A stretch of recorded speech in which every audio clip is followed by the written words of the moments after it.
Tigers, Bulldogs, Saints. Welcome to DC Blitz, presented by DeKalb County Insurance.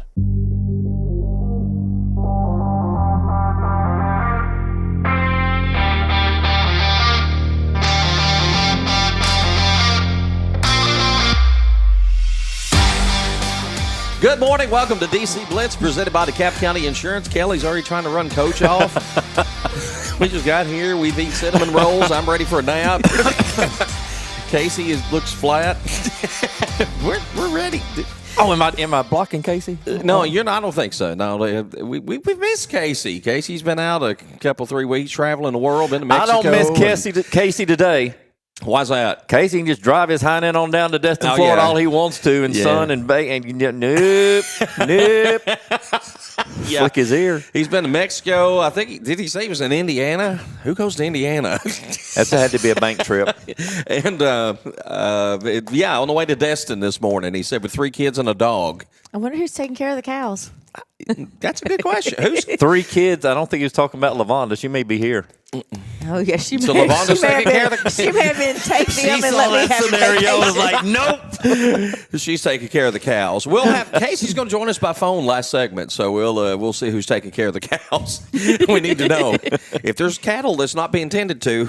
I can load them up and take them for him. Don't worry. I got you covered, Casey. Cows, yeah. I'll pick them up today.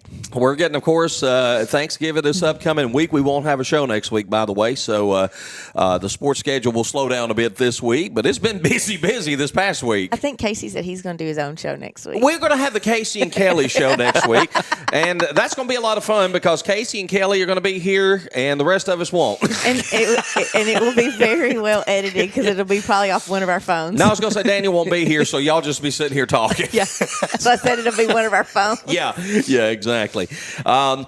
Got a great show today. We're going to recap the past week in sports. We got Brandon Fox with Hoop City AAU basketball. He's going to join us next segment. And Kelly, you kind of was our hookup on this. And Brandon's assistant coach for the Lady Tigers. What do you know about his AAU program? I know that several of the boys play for him. I know, I think Chase Young from the high school had played. I know several from the middle school played on these teams. He kind of got this together last year. He was my assistant coach for the past 3 years at the West School. And like I said, he thought he was going to get to be the head coach at DeKalb West. That didn't work out. And he had kind of started this to get the programs going in DeKalb County, kind of, what Baxter and Murfreesboro, some of the schools do. They have these. Watertown has this, and they kind of keep their programs going, and they keep the kids in house and try to keep them playing basketball a lot. And so he kind of came up with this, and it's caught like wildfire. Good. And so that's awesome. I think he said, and we'll ask him. I think they're going to add girls maybe next year. So it's something good for our community.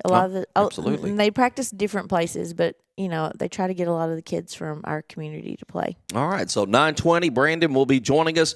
9:40 by telephone, we have DeKalb County High School Lady Tiger head basketball coach Brandy Alley lined up to join us, and we'll talk a little bit about the Lady Tigers. They're 2 games in, had a big win over Monterey on Tuesday, fell short against Gordonsville on Thursday night, so they come in 1-1 on the season. Here we are, our hoops are going on, Coach, and now we're into high school basketball, and it's early. It's hard to tell what our Tigers and Lady Tigers are going to be, but from what I saw Tuesday night, I think we're going to have an exciting season. Tom, the high school football playoffs are well underway. They just finished their 3rd round, and I know DeKalb is out, but football still exists, and I'm not going to relinquish until January, 1st of February, after that Super Bowl. But, of course, Kelly's excited. We've got basketball that's turned the page and getting started, and I got a chance to watch a little bit of Cannon, and who are they playing? Marion County. Thursday night. They had a Hall of Fame set of games going on, and I got a chance to watch a little bit of them, and so, I'm trying to get into that mood. I'm trying. Coach, if you really want to go watch, and I'm not plugging this for them, but I noticed it last night, If you want to go watch a lot of basketball, you can go over to Smith County today. I think they've got like 9 games going on for their Hall of Fame. They do. Yeah. They have a large one. They're using the middle school and the high school. It starts about 12 and it goes to about 7, so you can see as many games as you Connor's want. at PCA in Murfreesboro. He's got 3 games he's reffing there. All right. A lot of basketball. A lot of basketball. There will be a lot of basketball coming up this week. I know the local high school, they're not participating in a tournament after Thanksgiving, but next Friday and Saturday will be real busy all around the state as a lot of people play Thanksgiving classics and such, and there'll be some good basketball. So if you can't find anything locally, Kelly, I know you don't have to drive far to find basketball. Not in this area. You can pretty much go local and find. You can get on the internet and see who's playing where and go see whatever kind of game you want to see. That's the only reason I mentioned Smith County. I noticed they had like one of their matchups, I think is Cookeville and Mount Juliet, maybe. They had some good matchups. They had some tough matchups, I thought, that for a Hall of Fame game. Like some stuff that you would want to see late season that they're going to see early season. So, it was pretty cool. All right. Speaking of Smith County, DeKalb County will be playing the Owls and Owlettes on December 2nd, their next home game. And December 5th, it'll be at Cannon County, DeKalb and Cannon. 2 old former district rivals. We're going to miss the district rivals this year, but at least we're seeing some in the non-district slate. And I think basketball, especially if you're in a 4-team district, you're still able to keep some of those rivalry games. We looked at that last week. Yeah. And with Coach Agee and what they're able to continue with some of these rivalries. And I think that's good because, all things seem to wrap back around. Absolutely. Let's go back and take a look at the week that was in DeKalb County sports. Monday night, Kelly and I were over at Avery Trace Middle Schools. The Saints and Lady Saints had a doubleheader. We were really excited about that boys game. A lot on the line. A couple of the conference favorites. And boy, did Owen Cook put on a clinic for Avery Trace. We knew he was good, Kelly, but 22 points and just looked absolutely unstoppable. By the way, Avery Trace won by 22 points. Yeah, they had a game plan. They had a really good game plan. It just didn't. And this is what's hard about junior high, and it's probably hard in the high school setting as well. You have your 5 starters, especially in junior high. You have your 5 starters, and then you have kind of your other kids. And it's hard to have those other kids simulate an Owen. Yeah.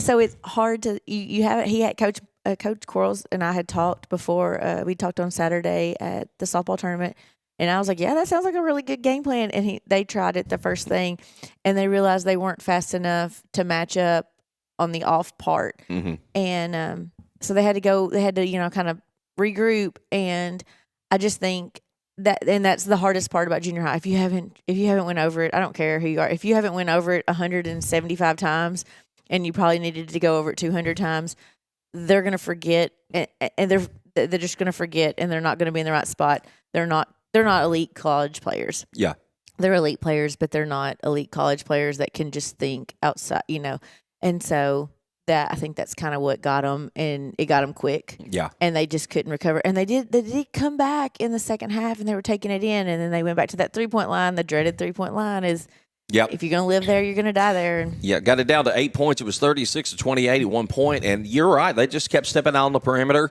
and nothing was falling from beyond the arc. I think they made 1 3 the whole game, and it was not by a 3-point shooter. Kate Gordon was the one that made the 1 and only 3. Tough loss for the Saints.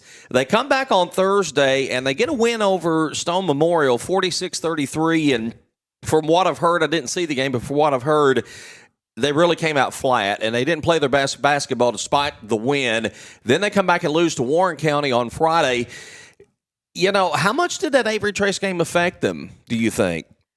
It can, and then, it's kind of like Coach Quarles said, though, that in their preseason, it was easy. Sure. It's just, it worked out. Like, usually defeated is a little more tough than they are. Defeated's best player was sick. He played, but he was really sick. Because I went to that game, I really thought it would be a closer game than what it was, and it wasn't even a close game. And then I had seen Friendship play, but I knew they really couldn't match up with the height and the speed. And so it was one of those that they just didn't get tested early. And that's not anything of Coach Quarles' scheduling fault, because the girls did get tested early. Yeah. And so that's the hard part about junior high. If you don't have 2 a good girls and boys team. You can't go out and play these stronger because you kind of got to protect one or the other. And so I really feel like they didn't get challenged, and now they're having to figure out, okay, this is what we got to work on. Mm-hmm. And so which is can be a good thing. And it doesn't matter till the end. I mean, we can talk about all this, but, you know, in basketball at least, it's not football where you're kind of a one and done. Sure. But in basketball, you always have the end of the season conference tournament. And Sure. You may not end in the seed you want to be in, but you have a chance to make a run through that. Mm-hmm. And so I think they will bounce back. They're probably tired. Yeah. And this week off will help a little bit. I know they play Monday. They play Prescott Monday. Okay. So and that's going to be a tough game. Yeah. You know, So and after playing Thursday night and then Friday afternoon, too. But they're going to have Monday off. They're going to have the day. They're not going to have the school day and the challenges of a school day. That could be good or bad. Yes. Yeah. Yes, it can go either way. But I feel like with these boys, they're pretty focused. And he's got some, I mean, like, you know, I was super impressed with, he'd been talking about his more of his, I guess you would say, off players, but role players. And I thought they did a really good job on Monday when we watched them. I don't know, I've seen too many basketball games. Too many basketball games. It's a good team. They have a really good team. And you pointed it out. Basketball is a tournament sport. You won't be playing better in February than you're playing right now. But I almost thought they needed that on Monday just to see, as a measuring stick, where are we? Where are we? What do we need to work on? The players needed that. And I think Coach Quarles, I don't know that he saw that coming. I don't know. But I think he knew it was going to be a good measuring stick for his team for sure. And Coach Quarles is now it's a little bit in his court. He's going to have to figure out what motivates and pushes these boys to play hard. Right. So he's had the up and down, and he's on the down. So he's got to figure out before Monday whose buttons do I need to push to get them going? Who will be the spark that lights the fire? And that is another part of being a junior high coach. You have to figure out who you can get going, who you can yell at, who you have to baby a little bit. And that's what he's going to have to do. He's going to have to figure out what will motivate them to play their best basketball. As a coach, excuse me, it's a game that you flush. Yeah. You have to. You've played these games. Adults and kids cannot flush it. You've kind of built that. Yeah, we got a good team. And here they go, and they're cruising, and they're reading, and they're hearing, and they're listening, and everybody's telling them, hey, y'all are pretty good. And then they run into an Avery Trace, and whether it was the game plan or whatever, or the execution or just a bad idea, it didn't work. And so you get those kids. Say that it was one bad game. Sure. Yeah. Forget it. You're still a good team. Yeah. We've got some things to work on now, but you got your postseason tournament, and you do not let one game beat you twice. And it's early. You're going to get better. You're going to get better. You're going to gel more. I mean, you still look at a Landon Holmes who's coming in, and while he's probably played some, summer ball with some of these kids, he's just now getting, they're just now starting to work together, and there's still more chemistry to be developed there. They're going to get better, and like you say, you just can't let this one game dictate your whole season. And like I said, off of Friday, and I don't know what's going around the middle school. There's been a little bit of sickness going around, some stomach stuff where the weather is changing back and forth, some head stuff. So some of that could have affected the boys and the turnaround time playing on Thursday night, turnaround play on Friday during the day. It's less than 24 hours. Now, kids should be able to do that, no problem. Right. But if they're a little bit under the weather, that may have an effect. Where did they play? At Warren? They were at Warren. Yeah. Warren's home Thursday. Gym is, oh my gosh. Yeah. It's such an odd gym to play in. Yeah. The setup and it's kind of an adjustment to play in that gym. So it's a little bit smaller feel. It's not a smaller court, but it's a smaller feel than the middle school fields, and probably what they played on. I know what they played on at Avery Trace, and I know what they played on at Stone. So that probably had a little bit of claustrophobic to them. So I mean, I think they'll bounce back. I think they'll be fine. All right, we got Brandon Fox waiting in the wings. I know we didn't get to everything this past week, but we'll talk more in the last segment about, of course, we had the West School game Thursday night. We'll talk about that. The high school getting their season underway. That we'll discuss a little later in the program. Don't forget, we'll also have the announcement of the Good Health Family Clinic Student Athlete of the Week. Casey Midget joins us in the last segment. Thank you, Casey. And we'll come back with more. Stay with us. This is DC Blitz. We're presented by DeKalb County Insurance. At DeKalb County Insurance, we proudly support our local sports teams, always rooting for the Saints, Bulldogs, Tigers, and Vols. And off the field, we're here for our community too, helping you understand your Medicare options with care and clarity. We're not affiliated with Medicare, but we're here to help you make informed decisions by finding the best plan that fits your healthcare needs. Open enrollment for 2025 runs from October 15th to December 7th. Give us a call to set up your Medicare evaluation at 615-597-0660, Monday through Friday from 8 a.m. to 5 p.m. Central Standard Time. Please note, we do not offer every plan available in your area. Any information we provide is limited to plans we do offer. Go to Medicare.gov or call 1-800-MEDICARE to get information on all of your options.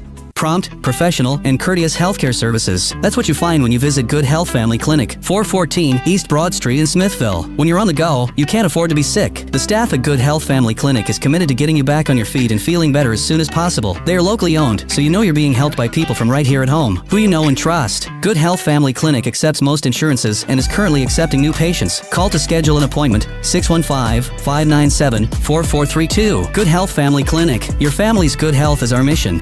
Smithville FBC is proud to support DC Blitz and all DeKalb sports. We have a place for you to call home on Sunday mornings and Wednesday night. We have nursery available. Pre-K through 5th graders are welcome to join Faith Kids. 6th through 12th graders are welcome to join FBC students, and everyone's outside of that is welcome to join all of our adult ministries. We meet Wednesday nights at 6, and Sunday morning small groups begin at 9 with worship at 10. Join us at Smithville FBC. It's a place to call home. Home Services is your trusted partner for comprehensive excavation and septic solutions. With a combined 30 years of experience, our team of skilled professionals deliver reliable, high-quality work for both residential and commercial projects. We understand the unique challenges of Middle Tennessee's terrain and provide customized services. From basic excavation to complex septic system installations, we have the expertise and equipment to handle jobs of any size or complexity. Put us to work for you. Home Services, 615-597-6287.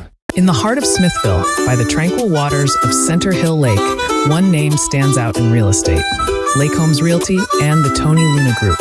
With over 25 years of experience and a track record of over $100 million in local sales, Tony Luna is the expert you can trust.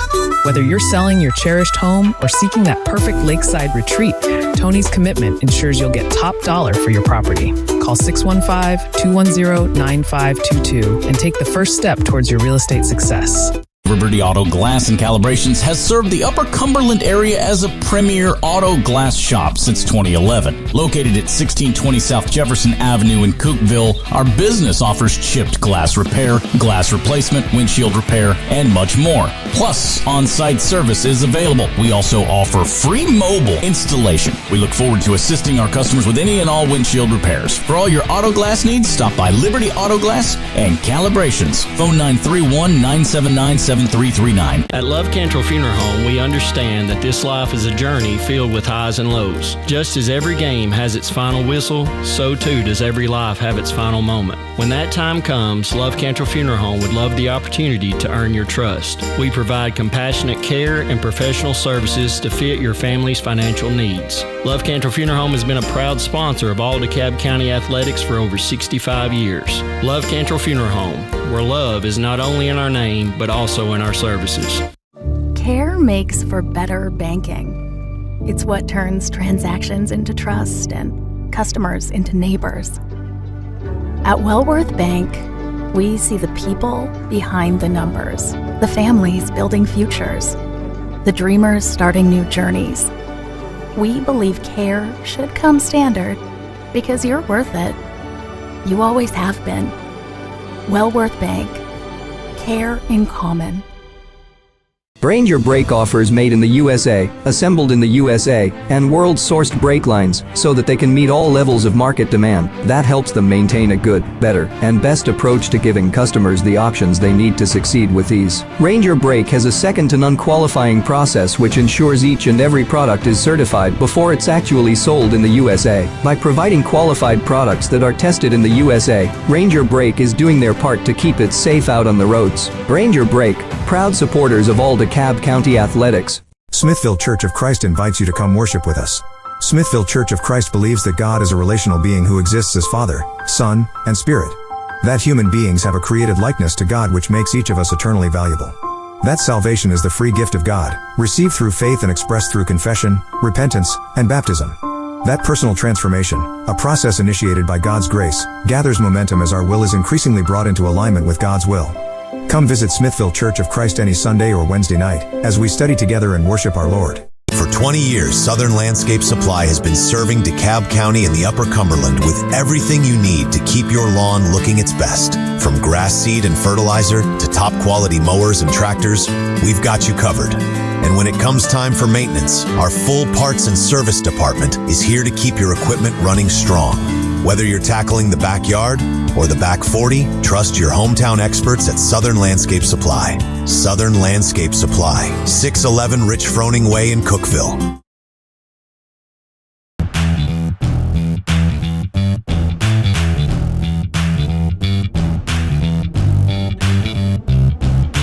Blitz presented by DeKalb County Insurance. Tom Kelly, coach. We're joined by Brandon Fox of Hoop City AAU basketball, not Hoop Town, Kelly.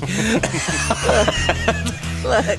Had all this promotional material out there yesterday with Hoop Town AAU, and thankfully Brandon texted me and said it should be Hoop City, and I said, well, thank you, Kelly. There is a Hoop Town somewhere. I don't know. Town, city. I mean. Brandon, let's start off. How did you get Hoop City AAU started?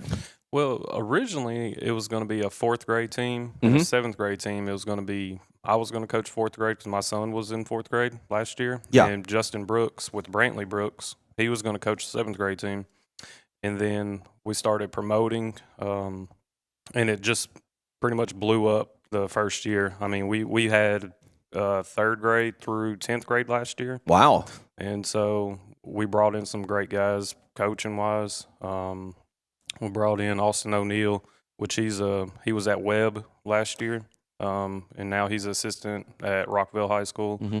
We brought in Grant Souls. He was official for I don't know how many years, so he's still learning the coaching side of it. But he's great energy. He's got connections to a lot of people, so he's pulled in some people with us. And then we have a handful of DeKalb guys. This year we got Wade, trying to get him more experience for the West School. Mm-hmm. He's going to be coaching third grade and eighth grade boys, and then Cody Atnip will be coaching fourth grade. Which that group last year actually did really well to be third grade. Mm-hmm. They won probably out of the 8 tournaments they played. They probably won 4 or 5 of them. So wow, that's going to be the next bunch that comes through West. And then I'm coaching 5th grade this year with my son. Then 6th grade. So originally we were going to have 2 6th grade teams. And we brought on Jordan Parker this year, and he's going to take basically Matt Coral's 6th grade group, which includes Colt, Mason, Joseph May, I believe is his name, mm-hmm. Aiden Cantrell, and Wyatt Washer. And then they picked up 3 other kids, one from Cascade, I believe, I think one from Murfreesboro, and I can't remember where the other one's from. But that group right there is going to be fun to watch because they got size, they got speed, and they can score. Yeah. So, then our 7th grade group, unfortunately, I had a lot of people reach out for 7th grade from DeKalb, but I couldn't find any coaches closer to the area or Middle Tennessee area. So this group is actually ran out of Cascade, mm-hmm. Shelbyville area. Her name is Casey I can't say the last name. I'm sorry, Casey. I can, but Casey P. We'll just we'll go with that. Coach Casey. So she played at Shelbyville, I believe, when Enzel was there. Oh wow! And so then I believe she played at Tennessee Tech as well. So she's real familiar with the game. Then Wade, of course, is going to coach the 8th grade local team. So this year we're going to add 8th grade circuit, which we're going to join the independent circuits where we're playing in bigger tournaments. Sure. And then our high school groups are going to play in live periods, which is, Kelly's probably familiar with this, where the live periods, your college coaches can come evaluate. So hopefully some of our guys, because we got a lot of talent in that high school age group. Mm-hmm. Our 8th grade local, I call it local circuit, Justin Brooks is going to take basically the 4 from DeKalb Middle this year, which is Brantley Brooks, Russell, Skylar, and Landon. Landon's actually going to come over with us this year. And then we got a couple, probably, I think 4 others from Walter J, Mm-hmm. that team is really good. I don't think, minus Skylar, I don't think there's a kid under 6 foot on that 8th grade team. Wow. So they're going to be fun to watch as well. And then our 9th grade local team, which is coached by Grant, we brought on Hayden Corals is coming over with us, and then Austin Parker from DeKalb. Mm-hmm. So we got 2 from there. Then I call it 9th grade circuit, and then 10th grade circuit. Minus our 9th grade circuit team does not have any DeKalb kids on there. That group is probably going to be one of the top teams in the state. They got the height, they got the size. I mean, they got the size. They can score. Mm-hmm. They defend. I mean, I think we got 4 kids, maybe 6'6" and up.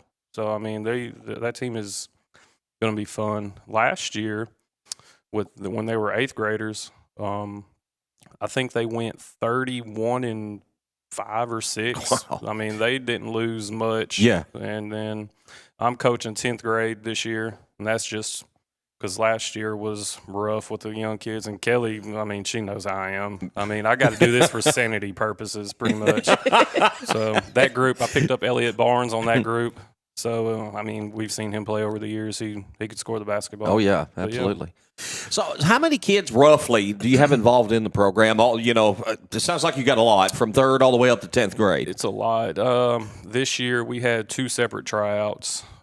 We had our main one at Rockville High School, which over 200 kids came out for that. Yeah. And so then I had another one at DeKalb High School, which that one was small. So it was more of a learning curve, I guess, because I probably won't do 2 tryouts again. It's just going to be 1 and done. But yeah, it's probably, we run with anywhere from 8 to 10 kids on the team, and then for each age group. So we probably have 140, 150 kids maybe, and from all over. Yeah. But, last year, which I haven't done the math yet, last year we covered over 200 miles a radius in Tennessee from pulling different kids from all over the place. Like we had a kid from Lincoln County all the way on the border coming up to Webb to practice. Wow. And then we had some from closer to Kentucky border coming down to Lebanon, Murfreesboro area to practice as well. Yeah. So they're coming from all over. There's a kid this year that's coming from Clarksville to Murfreesboro, which I don't know what the drive is on that. Long enough. Long. You can't get to Clarksville from here. That's for sure. So he seems like he's going to be a really good player. He's about 6'5", so he's on the 9th grade team. What's the perfect number of kids to have on a team where everybody's getting to play and parents aren't getting mad because my kid's paying this money and they're not playing and you're still being competitive? And what's the perfect number? To me, the perfect number is 8 kids. 8, anywhere from 8 to 10, because you want 10 so you can practice and in practice where you can scrimmage a little bit. 10, I can run with 10 on a team and play everybody.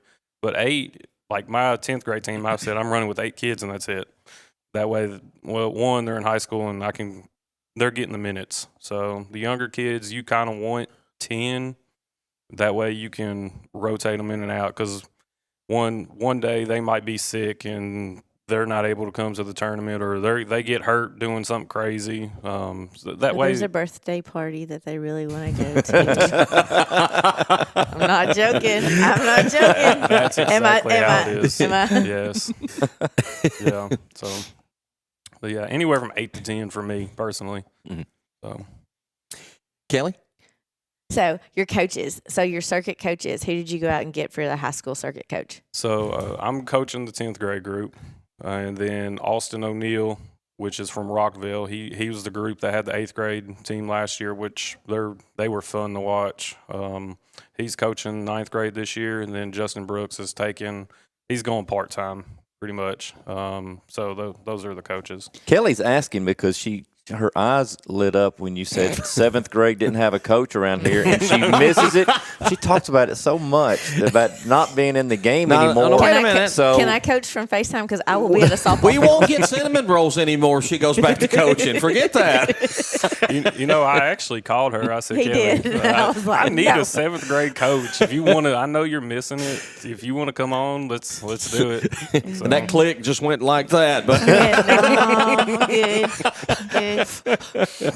Brandon, I know AAU is kind of a competitive thing. There's programs and stuff like that. You know, you probably got people out here recruiting kids and all that. Are y'all kind of into that? Or are the kids basically coming to you wanting to play? I mean, it's a little bit of both. I mean, the high school age, of course, is probably one of the harder ones to get players. The younger ones, anywhere from third, I'd say more 5th grade, because 3rd and 4th, those are the baby groups. They just want to play. Mm-hmm. So 5th grade to 8th grade, we really don't do a whole lot of recruiting.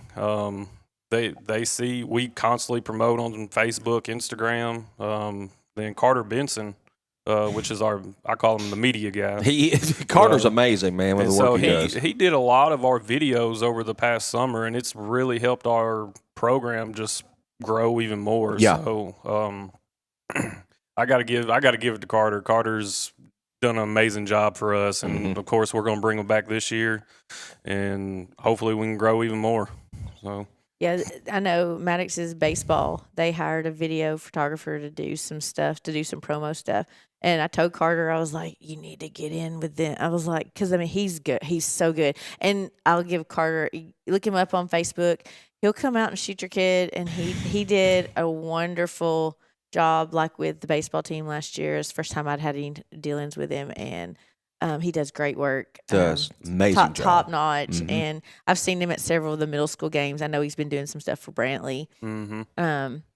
But he's a great person to work with, and he does an awesome job. He'll get some great photos. Sure. With AAU, what are you emphasizing? I mean, from the get-go, what are you teaching? I mean, some of these kids, obviously, they're very familiar with basketball. Are you having to teach fundamentals, or is it a little more advanced for most groups? It depends on each group. Like our baby groups, anywhere from 3rd through 5th grade, sometimes 6th grade. Those are more fundamental-based, teaching different situations, like when the ball's here, what do we need to do here? Then dribbling, of course. If you can't dribble in AAU, you're trouble. You're in big trouble, because teams are ruthless. It's full court press nonstop. Even with the babies, 3rd grade, they do it in 3rd grade. And I'm like, you got to prepare for it. Sure. I mean, but you don't want to spend all of your time doing that. Yeah. And then our high school, it's limited fundamentals. It's more working on your craft, working on your shooting, putting sets in. It's ran more like a high school team that because it's barely any fundamentals. I mean, we do shooting and that's it. Then it's putting the plays in, and then we're up and down. Yeah. So. How many times a week do most of your teams practice? All of my coaches, and they know this, it's 2 times a week, which I think I'll go 2 times this year with my young group. But my older group, once we start getting to the live periods, then we'll try to go 3 times one week. Because the thing is with Tennessee's, the way the dead period lies, the live periods are pretty much the weekend after, and so you can't do anything with your players in the dead period, especially with me being at the high school this year. Elliot being on the team, I can't have any interaction with him, even though then I'm on the girls' side this year. But since he's at the same school that I'm at, I cannot do anything. So I'm still learning that as we go. Right. So that's a new thing because I'm used to anywhere from 8th grade below where we really don't have to worry about that a whole lot. But Brandon, if there's parents of basketball kids out there watching this and they might want to get involved with Hoop City, how can they get in touch with you? I know you mentioned you're on Facebook and Instagram. What's the best way to contact you all for them to get more information? Yeah, so I've created a website actually. So we have a website out there, hoopcityelitebasketball.com. And then all the information's on that page. We got an email set up. You can email us, message us on Facebook, message us on Instagram, just ask anything. I have people all hours of the night asking questions still, even after tryouts are over and teams are formed. So I'm like, hey, can we join?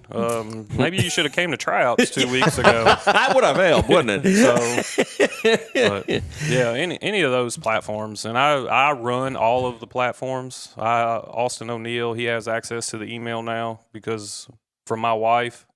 She's like, you were. That was Caitlin. Loving all this. She does really well with it. I mean, there's times, of course, where she's like, can you please put down your phone? I'm just like, let me do this one thing, then I will. And then that one thing turns to multiple, and it's a snowball after that because I get so tunnel focused. Yeah, and it's hard to put it down. And I was going to say, give us a little bit of your background. I already know this. They don't. Give us a little bit of background. Where are you from? I'm from Lebanon, Tennessee. And where'd you play basketball at? Lebanon. What school? High school.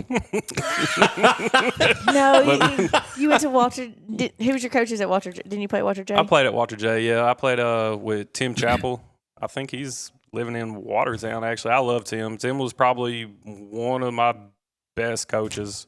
Just his style. That's where I get my style from. Was real hard nosed. This is the way it's going to be, and if you don't like it, you can get out the gym. And then Doug Kyle at Lebanon, which I don't know if many people know him. He's not over there anymore, but he was the same way. So everybody that came from Walter J that went to Lebanon, they already knew how to handle that. Mm-hmm. And so there's that. And then I had Tony McLeod, which was a good in between of both. He let me play my way pretty much. Mm-hmm. I mean, there was no limitations. We had a play when I was in high school, and he'd call it one, and I would take, as soon as the defense steps up, wherever I'm at, shoot it. Yeah. It could be at half court, and he'd pull it. So I'm like, all right. So that was fun. I just want to know, how hard was it to work with Kelly? me and Kelly got along really well. I mean, we worked. See? Yeah. She talked earlier about not the situation, but some facial expressions that you have and really have a hard time containing and controlling. I do. Thinking back to when you were her assistant, were there times where those facial expressions, you're like, what the? I'm sure there was. I'm like, Kelly, what are we doing What here? are we doing? My biggest thing, and Kelly knows this. That's why I didn't look at him. Yeah. My biggest thing, and Kelly knows this, is I hate staying in the zone. I absolutely hate. I'm a man-to-man. I want to be up, pressuring, getting steals, and getting layups. I'm Jim Boeheim. Yeah. She wants to stay back. We'll press. Yeah. We finally got to press, and once we did that, it worked. But he also had to learn, we were not Walter J. We're DeKalb West. Yeah, it was different. You got to learn, when you don't have horses, you can't run races. You gotta you gotta stay in your lane. Oh gosh. And that was that he did. We worked well. He'd be like, we need it. I'm like, okay, do it. Go ahead. I was like, you do it. And I was like, I don't want to do it. You do it. And he would. He was great. We did work really, really well together. I cut up with his wife. I'm like, I'm sorry, I kept him. I practiced too long. I was like, but we did keep 2 of the kids here.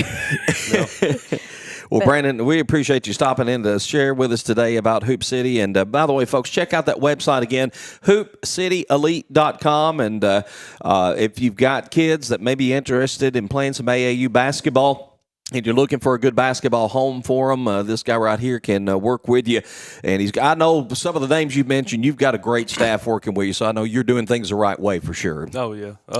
Another thing is girls basketball. we're trying to add girls basketball next year, hopefully. Mm-hmm. So I know we've had a lot reach out already asking if we had girls program, and we were originally going to do it this year, but we decided not to. Yeah, just because gym availability, trying to find more coaches in a short time notice. So that's what I'm working on now. Mm-hmm. For Kelly, we're going to try to pull her on with Marley's group. Look, there's a reason I coach boys. I get it. You know why? You see this year why I said. Yeah, I get it. It's personalities. It is. It's totally different. But what I'm learning with girls, because I've never coached girls before until this year, and the difference between boys and girls is girls, if you tell them to do something, they're going to try to do it. Yes. Mm-hmm. And they're going to give it their all. Boys, you got to tell them 50 different ways to do it, and they might do it your way, but they're probably not going to. They're going to do it their way still. So that's the difference between boys and girls. And I'm actually enjoying right now coaching girls. Yeah. Because I don't have to deal with that. Now, Brandon, if you want to stick around for the next segment, we're going to talk to Coach Alley by phone, and we can get both of y'all's thoughts on the program this year. So we welcome you to stick around if you can for a few more minutes, and we're going to talk some Lady Tiger basketball. But again, check it out, hoopcityelite.com. Man, we really appreciate you coming on and sharing, and if we could do anything to help promote your program at any time, just please let us know. Yes, sir. All right. When we come back, we will have Coach Brandy Alley by telephone to talk some DeKalb County High School Lady Tiger basketball. This is DC Blitz. We're presented by DeKalb County Insurance. It seems like the cost of everything is on the rise, but Erie Insurance can help make sure your auto insurance premium isn't one of them. Avoid rate increases with Erie Rate Lock. Even if you have a claim, your rates won't go up until you change a car, driver, or address. Your Erie agent is DeKalb County Insurance. Get a quote today at DeKalbInsurance.net. Erie Rate Lock is not available in all states. Other conditions and limitations at ErieInsurance.com. Go to ErieInsurance.com for company licensure and product details. Prompt, professional, and courteous healthcare services. That's what you find when you visit Good Health Family Clinic, 414 East Broad Street in Smithville. When you're on the go, you can't afford to be sick. The staff at Good Health Family Clinic is committed to getting you back on your feet and feeling better as soon as possible. They are locally owned, so you know you're being helped by people from right here at home, who you know and trust. Good Health Family Clinic accepts most insurances and is currently accepting new patients. Call to schedule an appointment, 615-597-4432. Good Health Family Clinic. Your family's good health is our mission. Smithville FBC is proud to support DC Blitz and all DeKalb sports. We have a place for you to call home on Sunday mornings and Wednesday night. We have nursery available. Pre-K through 5th graders are welcome to join Faith Kids. 6th through 12th graders are welcome to join FBC students, and everyone's outside of that is welcome to join all of our adult ministries. We meet Wednesday nights at 6, and Sunday morning small groups begin at 9 with worship at 10. Join us at Smithville FBC. It's a place to call home. Choosing Ignite as your HVAC contractor means choosing a partner who values quality, reliability, and customer satisfaction above all else. Our extensive experience and industry expertise enable us to tackle any project, big or small. We are proud to be a trained comfort specialist, offering top-tier products and services that ensure year-round comfort. With our satisfaction guarantee, you can trust that we will go above and beyond to meet your needs and exceed your expectations. Let Ignite serve your HVAC, electrical, and plumbing needs. 615-597-0100. In the heart of Smithville, by the tranquil waters of Center Hill Lake, one name stands out in real estate: Lake Homes Realty and the Tony Luna Group.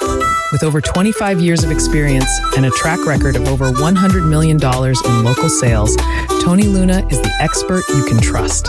Whether you're selling your cherished home or seeking that perfect lakeside retreat, Tony's commitment ensures you'll get top dollar for your property. Call 615-210-9522 and take the first step towards your real estate success.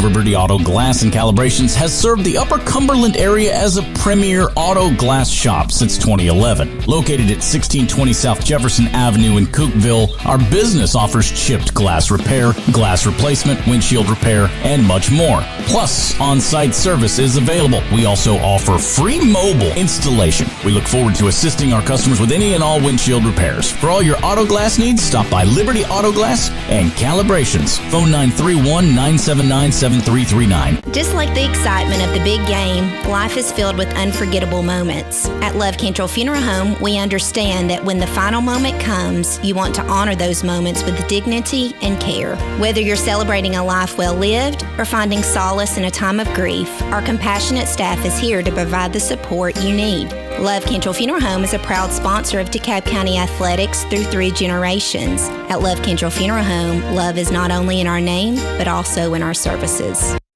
Care makes for a better community. It's lending a hand when times are tough and celebrating together when they're good. It's investing in our neighbors. It's knowing that every loan, every account, every conversation is a chance to make where we live stronger. At Wellworth Bank, we believe a better community starts with care. Wellworth Bank, care in common. Ranger brake offers made in the USA, assembled in the USA, and world-sourced brake lines so that they can meet all levels of market demand. That helps them maintain a good, better, and best approach to giving customers the options they need to succeed with ease. Ranger Brake has a second-to-none qualifying process which ensures each and every product is certified before it's actually sold in the USA. By providing qualified products that are tested in the USA, Ranger Brake is doing their part to keep it safe out on the roads. Ranger Brake, proud supporters of all DeKalb County athletics. Smithville Church of Christ invites you to come worship with us.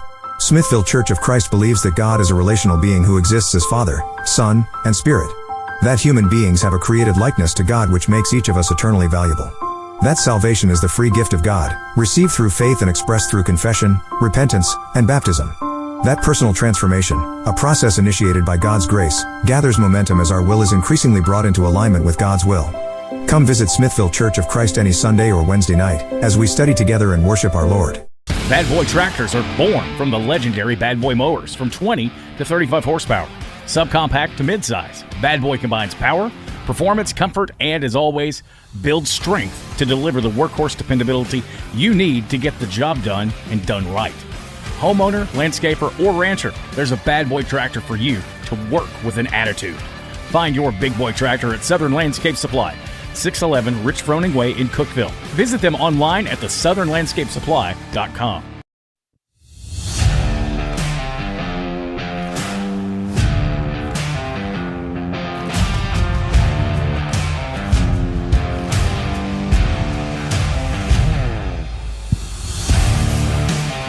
Blitz on your Saturday morning, presented by DeKalb County Insurance. We are pleased to be joined by telephone by DeKalb County High School Lady Tiger head coach Brandy Alley. Coach, good morning to you. How you doing today?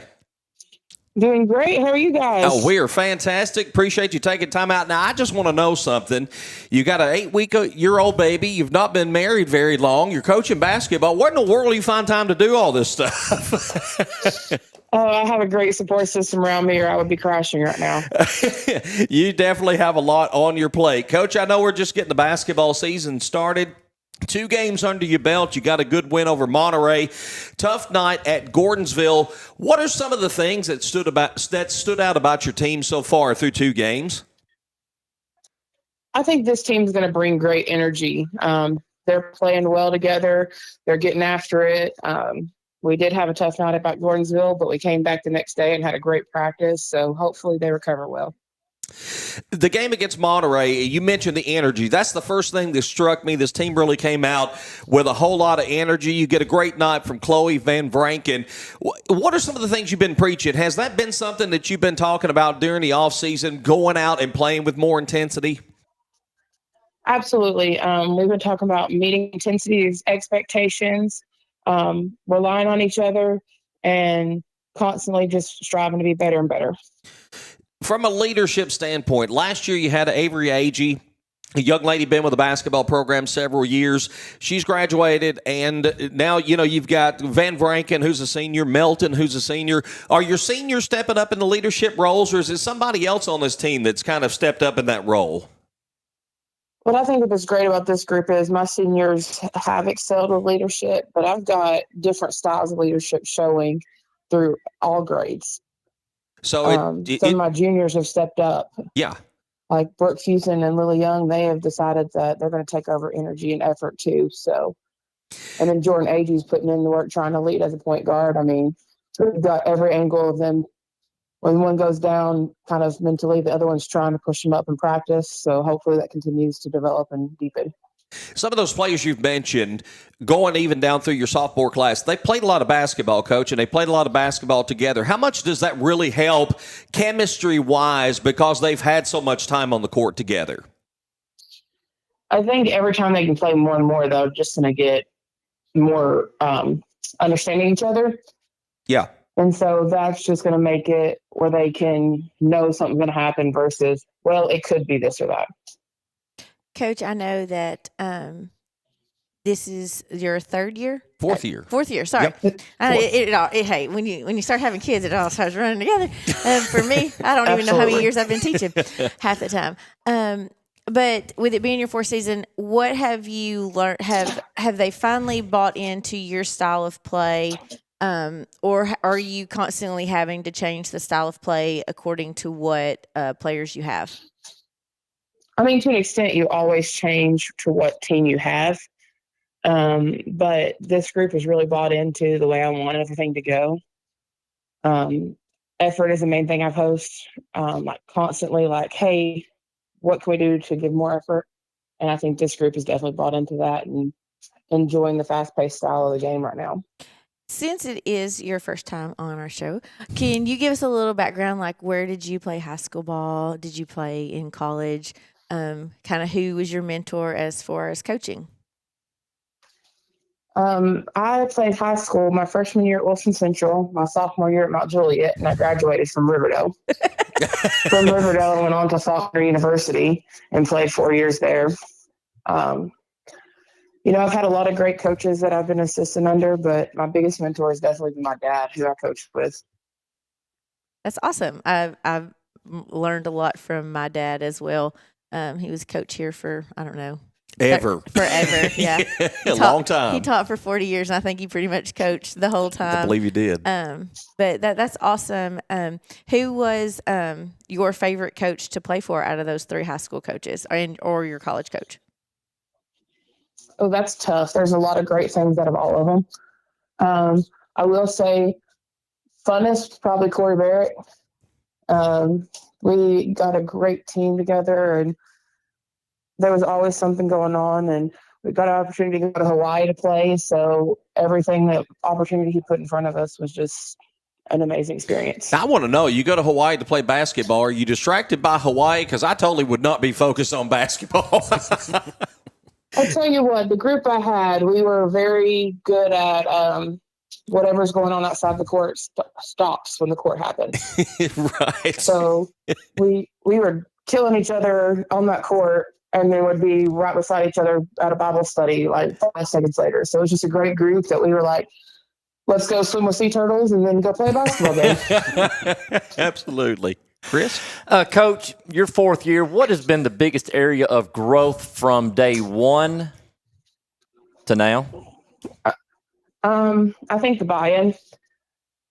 I think that there was some hesitations about some stuff starting early, and then now these seniors are just like, let's do everything we need to do and back the way I want to go and have the belief that we can do really good this year. How do you like the new matchup of your district? I really like it, and I think the players do too. It's going to be intense because every game's going to be intense, but it's not at the insane level as it was, and so it might give us a chance to grow and see development every single game and then be ready for some bigger teams. When do you, with there only being 4 teams in the district, when does district play start? Does it still start? It is mid-January. January 23rd is the first district game, yeah. Okay. So with there only being 4 teams in the district, did y'all go and try to schedule within the region to get some regional matchups, or did you kind of try to stay away from? And for us, that was our old district. Uh-huh. And so they just let you. And so with it being our old district, we kind of just kept a lot of the same games. So it just worked out. Oh, that's awesome. Coach, when you were coaching in that other district, and I know you're familiar with a lot of these folks, but coaching against the McWilliams, Coach Dodgen over at White County, Coach Riddle at Livingston Academy, just all across the board, those district coaches who've almost become legendary, the Upper Cumberland, because they've been around so long. What was that experience like? And at the same time, were there things that you learned from those coaches along the way too that's kind of helped benefit you? Absolutely. I coached with Mike Buck and Michael Dodgen, so there was a lot I learned from just being under them. Mm-hmm. But going against everybody that we did, like you said, Coach Riddle and Coach McWilliams, it was just watching film, playing against them, just trying to learn different mindsets of it. And if you're wanting to learn, that's a great district to be a part of. Absolutely. We have Coach Fox here, and he's joined you for his first year on board with the Lady Tigers. What's he brought to the table with the program this year? Oh, so much. I think Coach Fox and I have got off to a great start of the page, like being on the same page. And with my little baby, I don't think I could have made it without him starting off.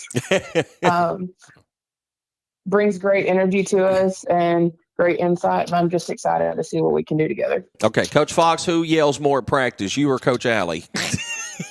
Yeah. I'm kind of quiet right now. I'm still learning. He didn't. When he was with, I was the yeller. He's the good guy, and I was the bad guy. That's probably the same role they're probably trying to run now. Is that the case, Coach Alley? Is he kind of the good guy, you the bad guy, or is there both bad guys? Or how's that work? It depends on the drill. Do what now? It depends on the drill.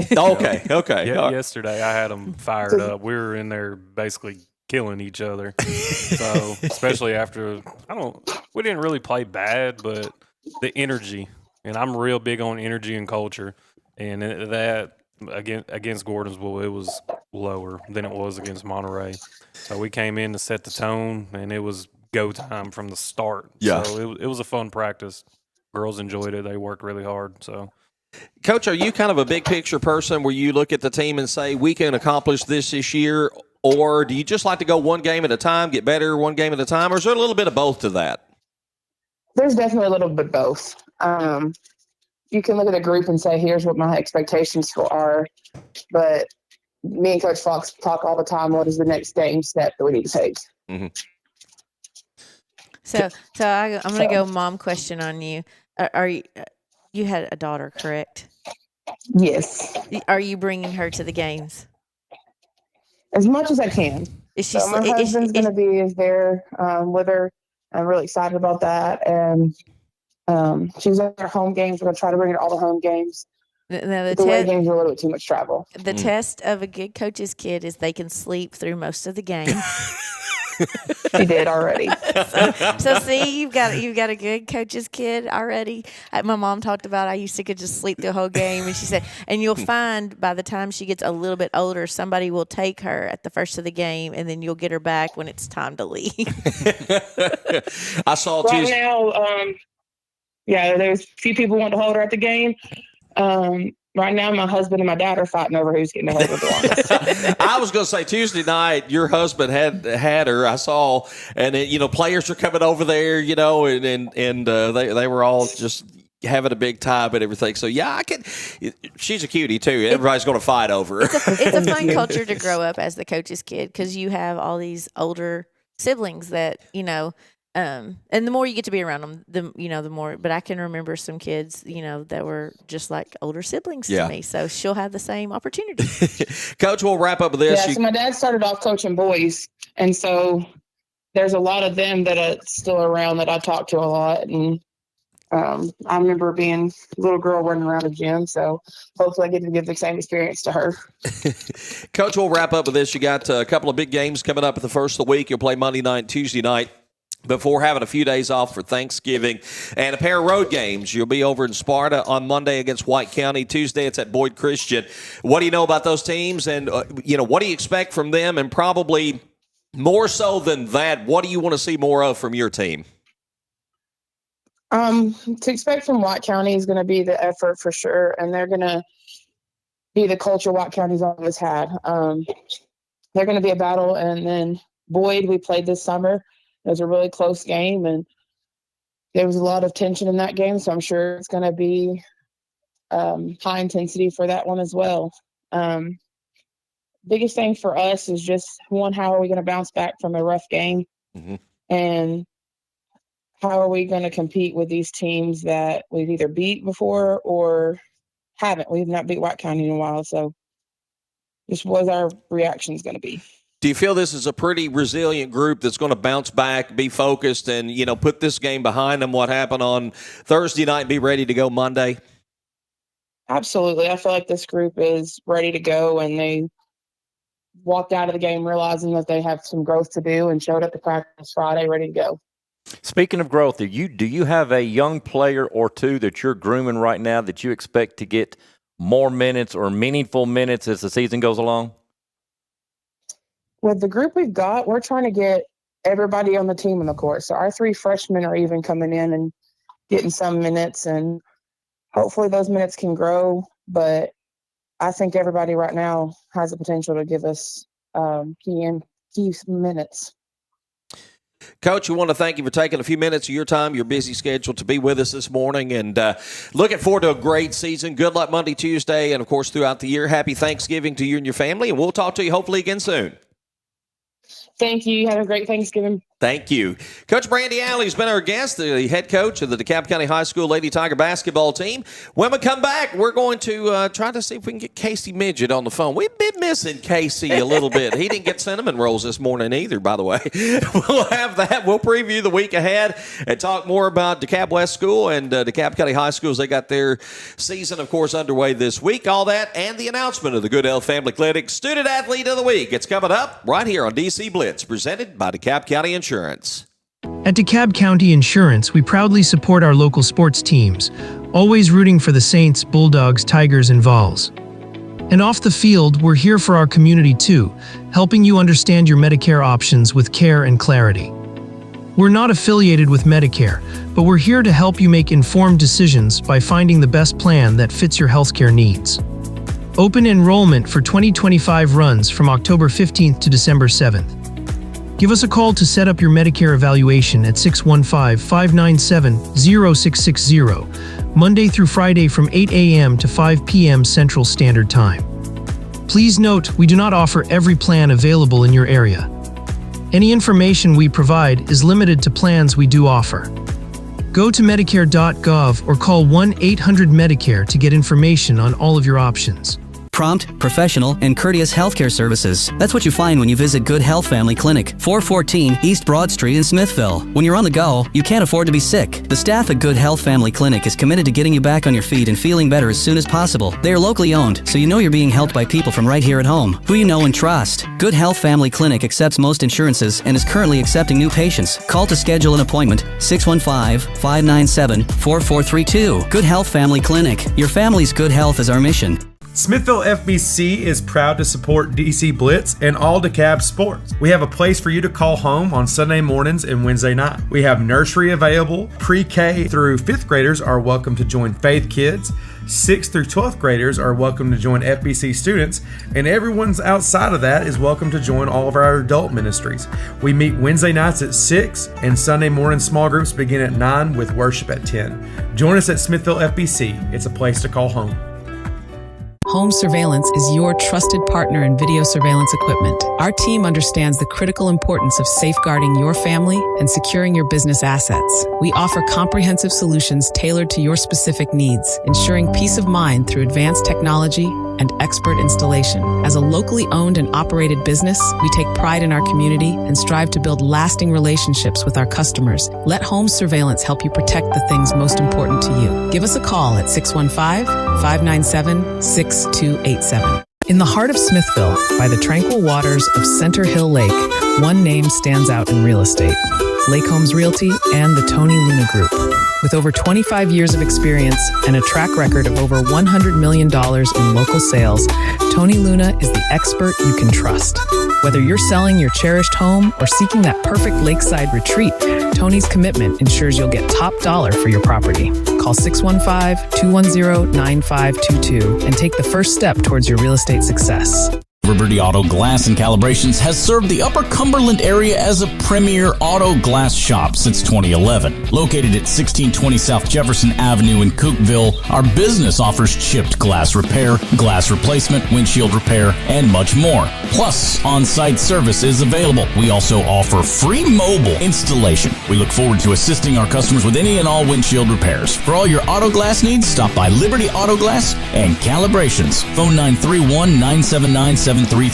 At Love Cantrell Funeral Home, we understand that this life is a journey filled with highs and lows. Just as every game has its final whistle, so too does every life have its final moment. When that time comes, Love Cantrell Funeral Home would love the opportunity to earn your trust. We provide compassionate care and professional services to fit your family's financial needs. Love Cantrell Funeral Home has been a proud sponsor of all DeKalb County athletics for over 65 years. Love Cantrell Funeral Home, where love is not only in our name, but also in our services. Care makes for better banking. It's what turns transactions into trust and customers into neighbors. At Wellworth Bank, we see the people behind the numbers, the families building futures, the dreamers starting new journeys. We believe care should come standard because you're worth it. You always have been. Wellworth Bank. Care in common. Ranger brake offers made in the USA, assembled in the USA, and world-sourced brake lines so that they can meet all levels of market demand. That helps them maintain a good, better, and best approach to giving customers the options they need to succeed with ease. Ranger Brake has a second-to-none qualifying process which ensures each and every product is certified before it's actually sold in the USA. By providing qualified products that are tested in the USA, Ranger Brake is doing their part to keep it safe out on the roads. Ranger Brake, proud supporters of all DeKalb County athletics. Smithville Church of Christ invites you to come worship with us. Smithville Church of Christ believes that God is a relational being who exists as Father, Son, and Spirit. That human beings have a created likeness to God which makes each of us eternally valuable. That salvation is the free gift of God, received through faith and expressed through confession, repentance, and baptism. That personal transformation, a process initiated by God's grace, gathers momentum as our will is increasingly brought into alignment with God's will. Come visit Smithville Church of Christ any Sunday or Wednesday night as we study together and worship our Lord. For 20 years, Southern Landscape Supply has been your hometown lawn care source in DeKalb County and the Upper Cumberland. From mowers and tractors to seed, fertilizer, parts, and service, we've got all your lawn care needs covered. Plus, we have the top name brands available, from Bad Boy to Hustler, Shindaiwa, Red Max, and more. When it comes to your lawn, don't play around with the rest when you can have the best. Southern Landscape Supply, your neighbor in lawn care. 611 Rich Froning Way in Cookeville.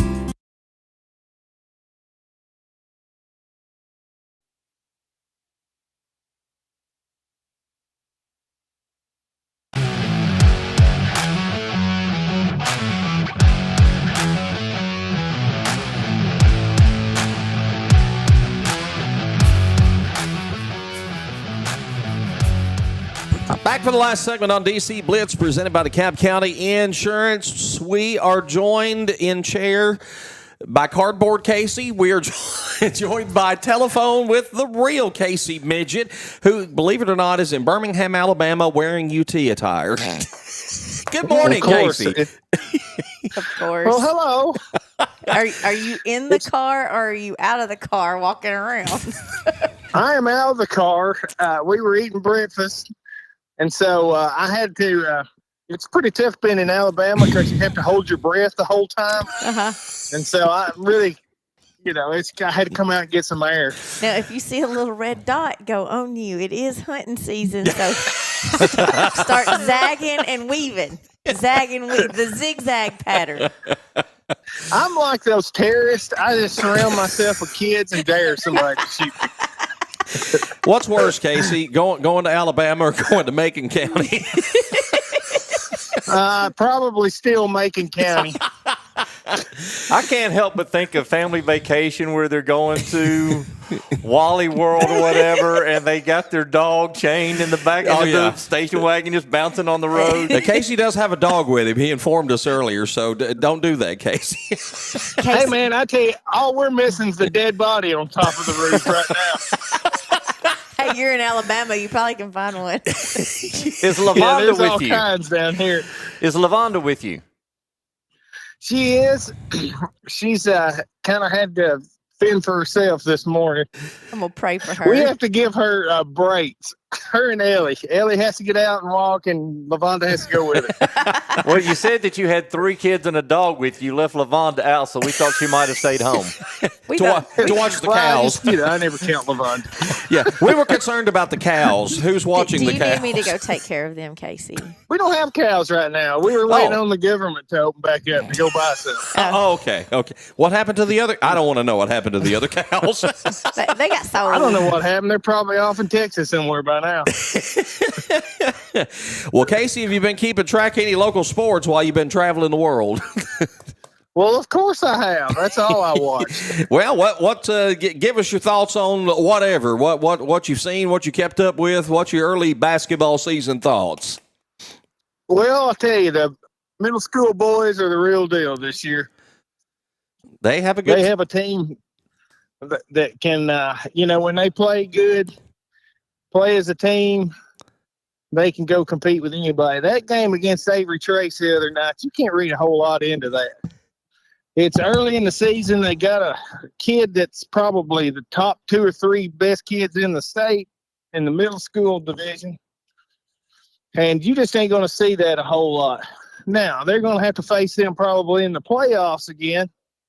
But you're going to have a whole season worth of experience and gelling together and being able to figure out exactly even more what you are by then. I look for DeKalb to really come in there and shock everybody in the postseason this time. So in the middle school, is it only playing each team one time, or is it not a home and home? They play 2. So they will get another chance to play them again? Yeah, I think they play like mid-December. The Avery Trace has to come to DeKalb because I think we have a game that night, but I'm like, I can leave after the girls' game and go to watch the boys' game because I want to see them play at the home. I've been wanting to see. I wanted to see that game, and it just so happened we didn't have a game, and I called Tom and I was like, let's go to the Avery Trace game. Gives me an excuse. Of course, then I bit myself and I couldn't go to the high school game because my husband is like, you quit coaching so you could be at home. And I'm like, oh, yeah, I don't need to be at a ball game every night, do I? And so I didn't get to go to the high school game Tuesday night that I wanted to go to. But I was looking at the calendar. I was like, I'm going to make that December 2nd game at the high school to watch Smith County because some of those kids are still some of my kids from Union Heights and kids that I had known. So I'm going to go watch them and cheer on DeKalb. Casey, will you be back in town anytime this year, or are you going to stay out till 26? He's going to stay in Destin until 2027. Does Lavonda have that? Well, I'll stay gone as long as the bank will let me. Does she have that many I vacation may be back days? Monday afternoon. I was telling him you went to Indiana. I'm like, who intentionally goes to Indiana? He was going to watch their football.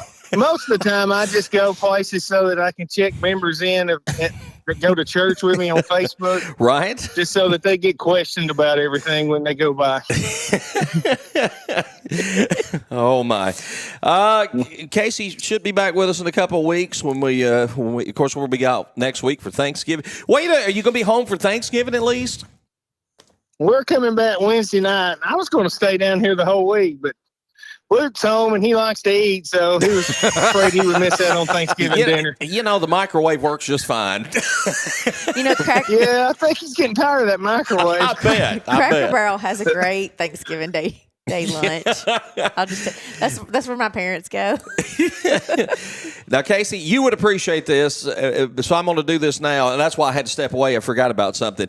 You may or may not have known this, but our Coach Vance was named the Teacher of the Year at Cannon County High School this year. Casey, of course, made the comment that Cannon steals all of our good people. Yes, that's very true. So we have got something for Coach that I actually saw this, and it kind of timed out just perfectly, that we're going to present to him. He could keep this on his desk at work, at school, and we can put it in front of him this morning. But we got a little sign for him that says, "I'm kind of a big deal." He has earned it, so we're going to present it to Coach Casey. I know you would appreciate that. Hey, I've got a bet. Okay. If Vanderbilt beats UT, you have to wear that. You have to take that to a DTC.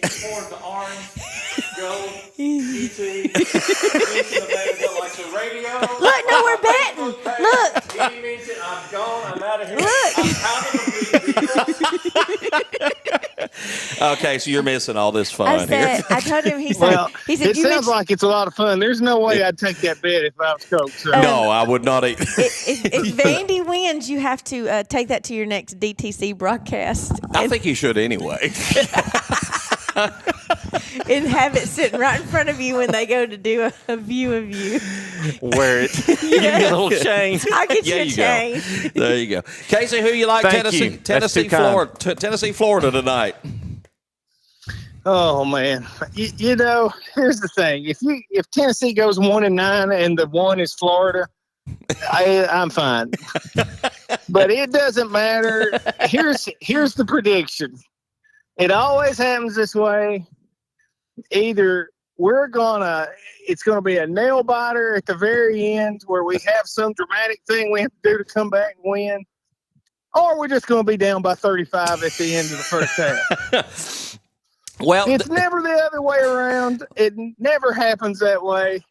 Tennessee does. And so, you know, they do sometimes have a habit of getting a 14-point lead or something and then managing to blow it against the backup quarterback. By the way, is playing. I thought I read where Lagway was out for this game. So I have not heard. Well, I know we played have a last way week. of making backup quarterbacks look really good. Yeah, like Heisman Trophy candidates. Absolutely. That may not be true, but I did see that somewhere. I don't know. It might have been a spoof site or something. I don't even know who you're talking about. Okay, it's okay, Kelly. Who does he play for? Football. Florida. You're close. I do have a question, though. Okay.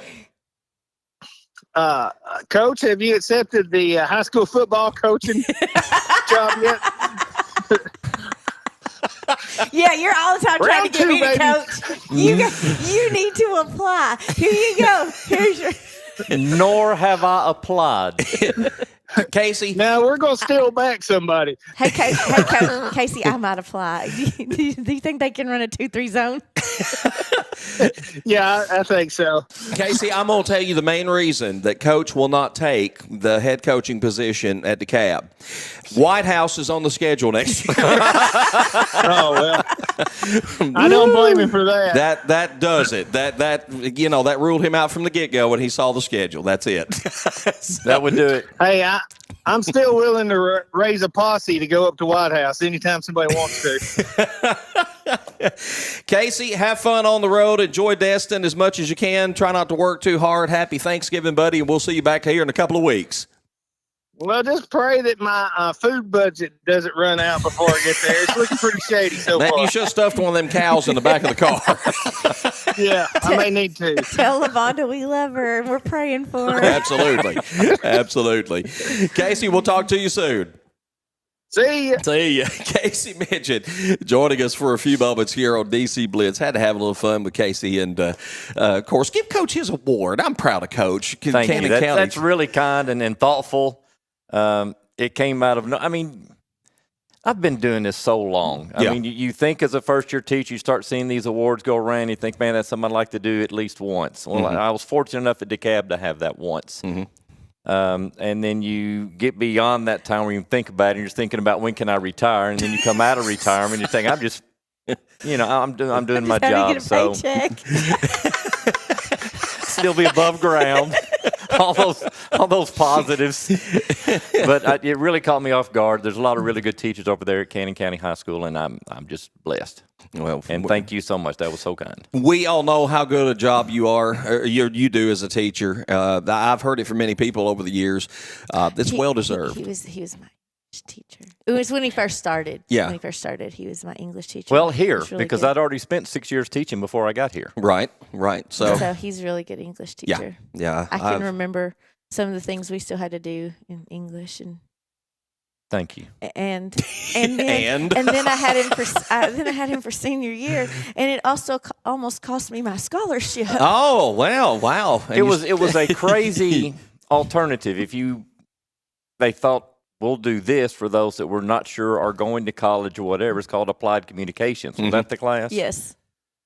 It was nothing. It was English. It was English, and we're going to apply it, and I don't know. Yeah. Wasn't a good idea. Didn't stick around for long, and I apologize. Yeah.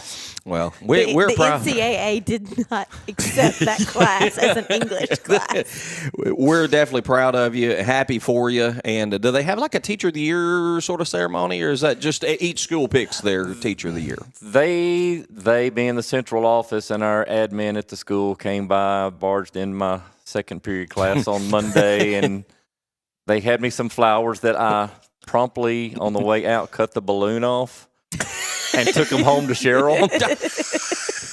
What are these for? Honey, I love you. Because I couldn't be Teacher of the Year without you. I never even brought that up. No, it's just, these are yours. I was thinking about you today. And so they did that, and I don't know. There's so much involved in this. I mean, you get your degree, and then you have to go back and get this, and you have to write 3 500-word essays. I feel like a student again. See, he was saying, as a young teacher, you want to be teacher. Oh, I want to do that. And then when you do win Teacher of the Year at your school, and they hand you all this paperwork that you have to fill out, you're like, gosh. I don't ever want to be teacher. So now it's like the plague. They're like, who do you want to nominate for Teacher of the Year? And we're like, who do I not like this week? Uh-oh. Wait a minute. More like it. Wait a minute. That's more like it. I'm not saying that. I'm just saying. Closer to the truth. It's usually the English teachers because we know they don't care to write. Let's get back to some sports for a few minutes before we get out of here for a couple weeks. West School, Kelly. Don't let me forget that. Athlete of the week. We'll wait a moment. We'll keep people suspense. We were down at the West School. You're always at the West School. I get this, Coach. You would love this. I get down to the West School. Me and Daniel get there to set up. I pass the West School every day. It's a great school. I wave. Kelly never waves back. Kelly's out there, got her zebra outfit on. She's just reffing up a storm out there. And I tried so hard to get her to wear her officiating outfit on the broadcast. She wouldn't do it. It was too tight. Like, I bought a new shirt this year because I kind of like toyed with I might go back to refereeing, and my husband was like, no. And so, but I had already bought the shirt, and so I ordered like what I thought would fit me. Like, I ordered a size up. Well, I should have ordered 2 sizes up because that was like an extra medium. Medium. It was so small. I was like, oh my gosh, I can't do this. I was trying to stretch it the whole time. Oh, man. So there was you wear that one, I'll borrow one of Connor's. I would have to have one. Like, Connor couldn't get his arm in this one. I was like, oh my gosh, why is it so small? And it was like a large. I was like, what do the large people wear? It's like when you order something from China, though. You know, if you get a large from China, it's like a 4T or something. I'm like, my daughter could wear this. Anyway, Bulldogs and Lady Bulldogs against the Tennessee Heat. We do have that game, by the way, uploaded to our Facebook page if you'd like to go back and watch that. I also had to keep the clock during that game. Yeah. Because the clock keeper didn't show up. I was having fun. I'd set Kelly up for a segue and nothing. Kelly's trying to keep up with the clock. And then Kelly get to talking to me during a timeout and forget to hit the horn. The referee's like, come on now. I'm like, blow your whistle. It'll be fine.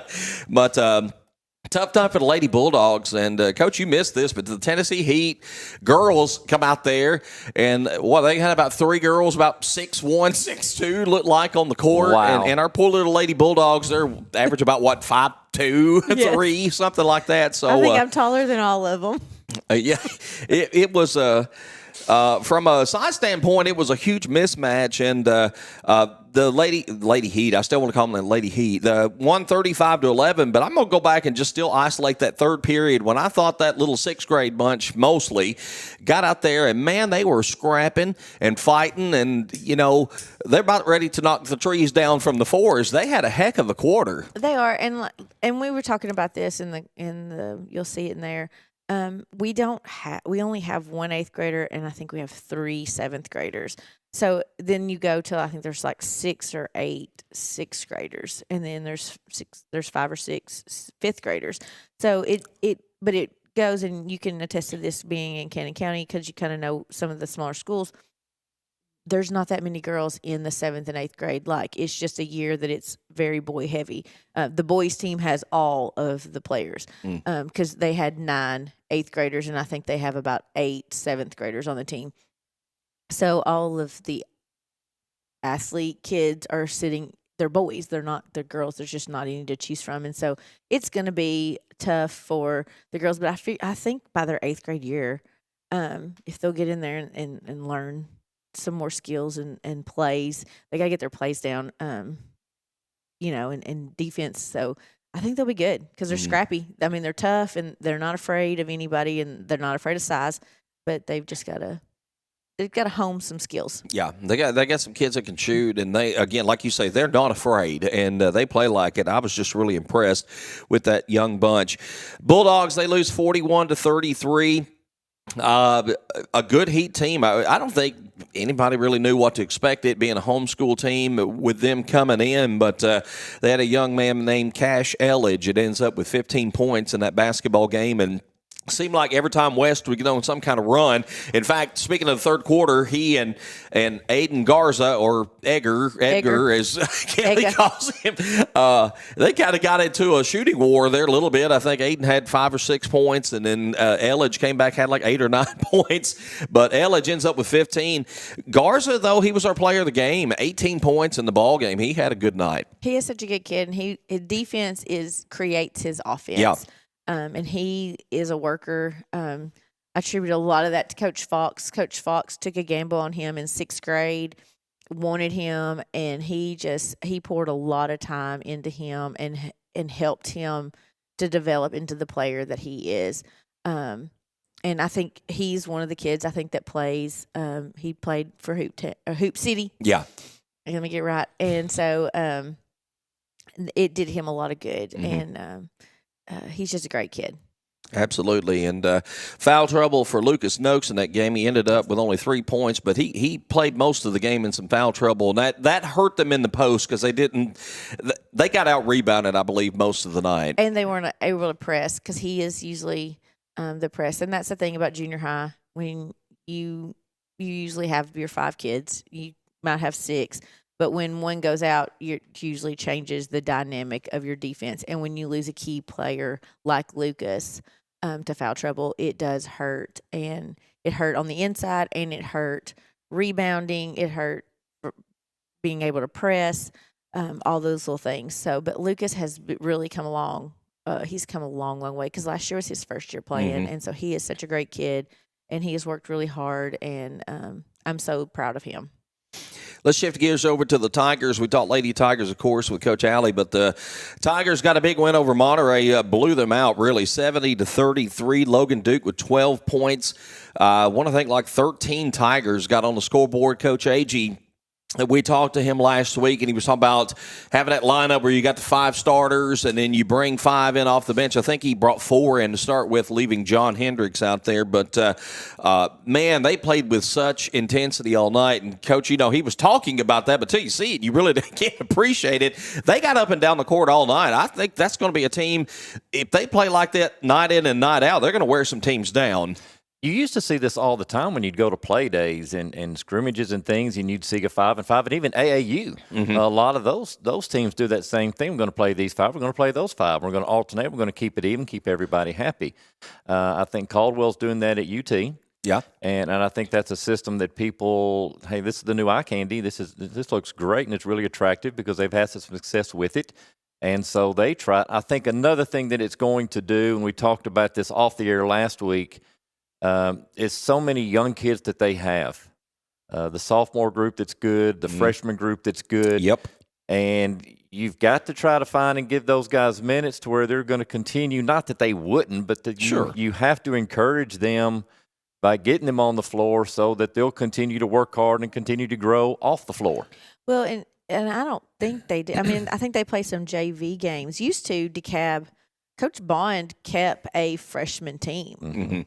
And most freshmen didn't dress out with high school. They played a freshman schedule, and it wasn't necessarily. I know Coach Hendricks coached it for a while, and they played a freshman schedule because they would go and play like Oakland and Riverdale, and I remember that. And they were pretty good, and that really helped Coach Bond because he didn't have to try to share those minutes with freshmen to get them time on the court. And time on the floor is what like your 7th grade year of junior high is the hardest year because depending on how many 8th graders there are and how good you are will depend on if you get to play, and how good you are will depend on if you get to play or not.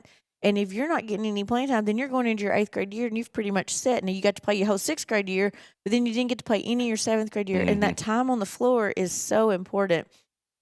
And so, I wish there was a way that, DeKalb could still have their freshman team. I think it would even help. It would help next year with the girls as well if they could have a freshman team, just to get that. It's a change of pace, get them all into one system because they're coming from 2 different systems. But I think it would help. I think it would help DeKalb Sports if they had that freshman team so they didn't have to share time. Because I'm looking at the scoring and I see – from the Monterey game, Levi Cripps and Hayden Quarles got in there, and then Austin Parker. So those are 3 freshmen that did get to – Keegan Taylor got in too. He just didn't score, so they all got in. And so they all got in, but I don't – when we go to Thursday night's game, I don't see those same people scoring. So did they get to get in the game? And they may have gotten in the game, just didn't get to score.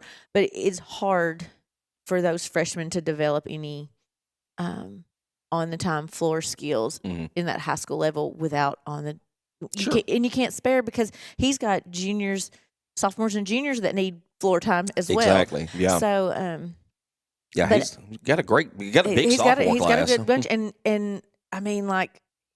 he's gonna they need to develop a freshman team for next year because I look at the middle school is sending 5.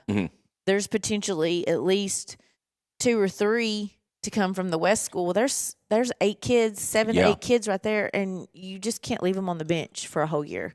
They need some playing time against. Are you volunteering to coach a freshman team next year?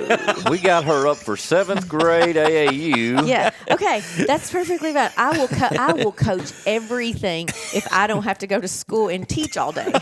If y'all will just pay me the same as I get paid teaching. Wait, are there going to be time to make cinnamon rolls? Because if there's not time to make cinnamon rolls, we are not going to allow it. We're no longer promoting.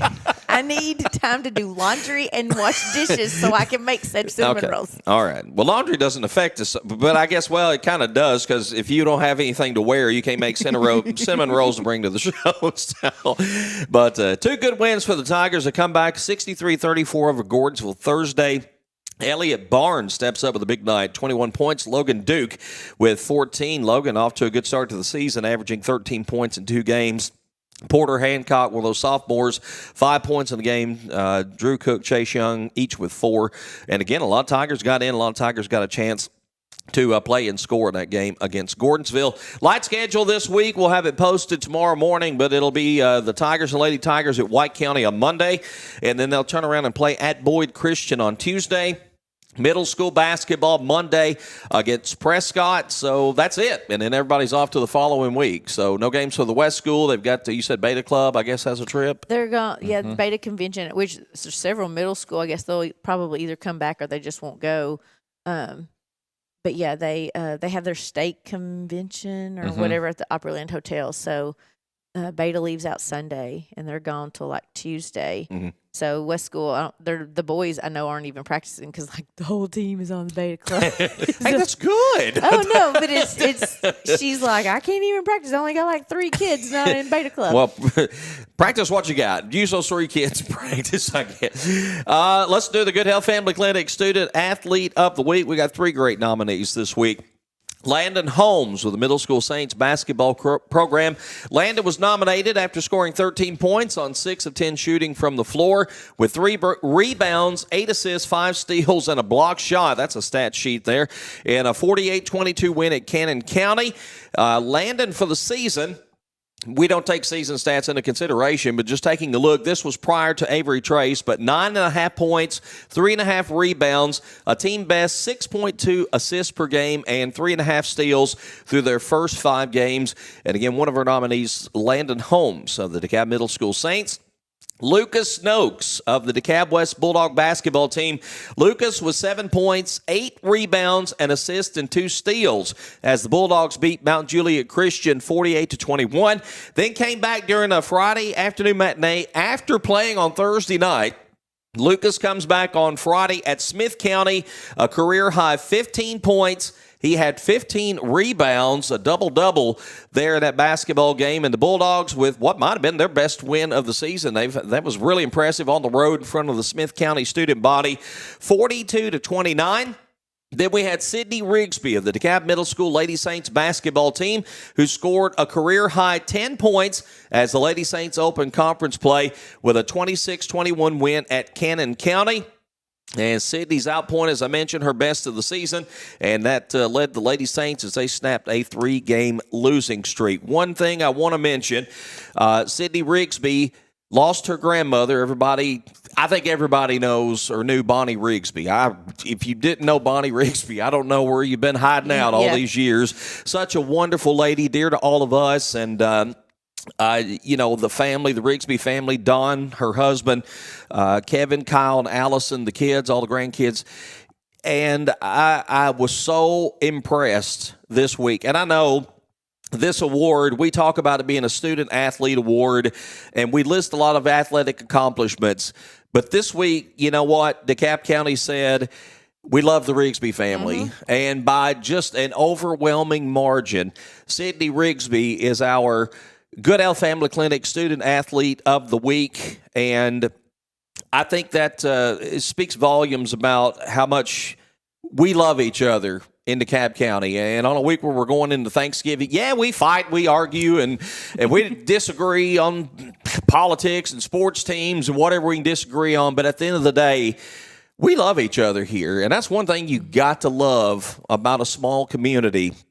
And I'm really proud today that our voters came out, and including our panel, in support of Sydney Rigsby and the Rigsby family to present her with this award. And I personally just want to, say how much the Rigsby family has meant to me personally. And Bonnie was always an inspiration. Me growing up at church, Dawn was our interim pastor at Dowtown, and I used to love watching her sing. I learned a lot just watching her with her testimony. It wasn't a show. It was so authentic and so real. Bonnie was one of the most real people I've ever been around, and I just loved her so much, and we're going to miss her. Bonnie was my babysitter, so the whole time I thought Kyle and Kevin were my brothers. Of course, Allison's much younger than I am, but I did. I thought of them as brothers for the longest, and just loved that family. And then, of course, Kyle and Kevin played for Dad. So then, once I started school, I was still around Kevin and Kyle. And we went to church with them when we first went to First Baptist in Alexandria. They were all there. And so it was just like a big family. But I can't say enough. I did not get to go to the funeral home, and I was so sorry. I did get to see Kevin at the ball game. I just didn't make it to Matt Minville. And then you can't get a sub for anything these days. If you don't have anything to do, please sign up to be a sub. Because there's sometimes we would like to go to things that we can't usually get away for.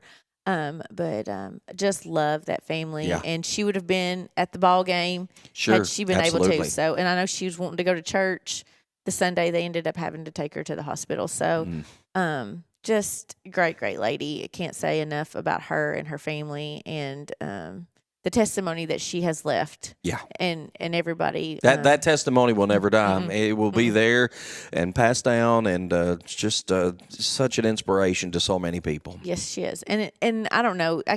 I'm sure you remember, we're not, our county, we all love each other, but we're not the best at coming out and supporting things sometimes. And I can remember when I was a little girl, Bonnie got sick, and we had we had like a fundraiser, and there were so many people there. Yep. And I can remember the shirt said Miracle, and mine was pink. I can remember all of this. I can remember all of it going on at the fairgrounds, and I can't even tell you how old I was. I know I was young. I was pretty young too, so I mean, it's been and a lot of years. This community really stepped out, and so that's also a testimony to how much, how sweet she was. Yeah. And she, now she could tell you real quick you're doing something wrong. Trust me, I used to bite Casey and get in trouble for it. But she was so loving and just wonderful people, and she raised 3 great kids. Yep, absolutely did.